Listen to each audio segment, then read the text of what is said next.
The leadership of the South African Communist Party as well as the NUM have just concluded a handing over of a memorandum outside the regional offices of Eskom in Cape Town. Among the issues highlighted are worker exploitation as well as the unbundling of Eskom. I'm joined now by Mr. Mapaila, the General Secretary of the SACP. Sir, very warm good day to you. Your message here was clear. You're saying that workers and the working class should not be exploited, and you've also sent out a stern message to Eskom. In a nutshell, what do these two memorandums contain? The first one to Eskom is that we want the full rollout of electricity to our communities in affordable way, and the full integration of new different divisions of Eskom under one Eskom entity, not under a process wherein there will be no accountability, and we can then see a critical role of the private sector that now seeks to dominate the energy space, and yet the people have not elected this private sector into government. When the people want electricity, they don't go to private capital, they go to the government that they've elected into office.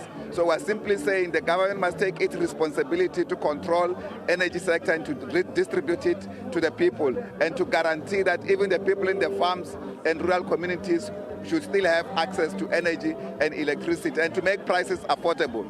You talk about access to energy and electricity. Your colleague, the president of the NUM, just now spoke about the issue of coal and the issue of why South Africa should continue using coal. That feeds into what you're saying, isn't it?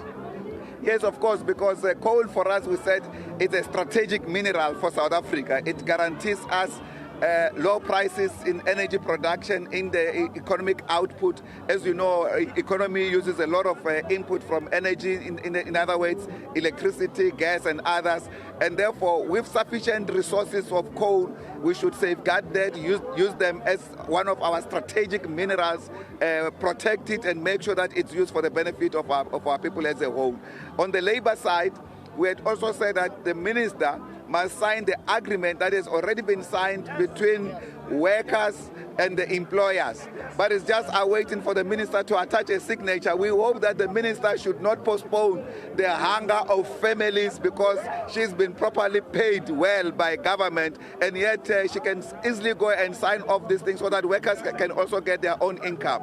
So this is the inertia that we reject of public representatives who do not take seriously the conditions of workers, because they measure this by their own conditions. So workers have nothing to eat. Their families are now going towards the festive season. They have nothing, and yet she's sleeping on this agreement that has already been signed off. She must just make sure that it is signed off and leave the table.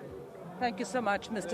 Mapaila. Of course, the General Secretary of the South African Communist Party, just wrapping up for us some of the key focus areas contained in those memorandums that have just been handed over to representatives of Eskom, as well as the Department of Labour and Employment here in Bellville a short while ago.